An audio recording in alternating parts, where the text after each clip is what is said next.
Welcome to Ink for Life. Here we are.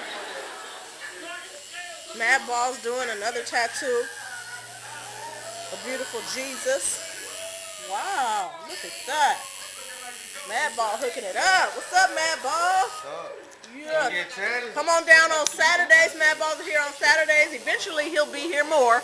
But now he's here every Saturday all day long. Come on down to Madball. Look how good his work is. Look at that nice line in his shirt. Oh my God. Wonderful, wonderful. Hey, come on down and get Ink for Life. Ink for Life. Ink for Life. Woohoo. Oh, and here we have Mike, one of our expert tattoo artists too. I'm alright. Mike is holding it down all the early part of the week, Monday, Tuesday, and Wednesday, all day long. Come on down. And Mike is here Friday evenings and Saturday evenings. Come on down. You can see Madball and Mike's work on MySpace and YouTube. www.youtube.com/inkforlifetattoo studio.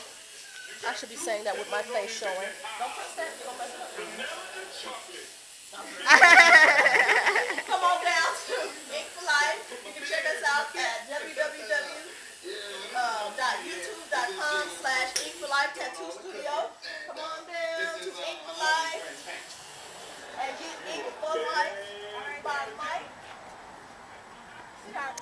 You'll see the beautiful tattoo lights that we have. Back up, Cindy. See our beautiful neon. You can't miss us if you're driving down the street. They're very, very bright. So come on down to Ink for Life. We've got Madball, Green Eyes, Mike, Misael. Come on down. They're all great. They're all great artists. Come on down. We've got plenty of flash. Plenty of flash. Many books, flash all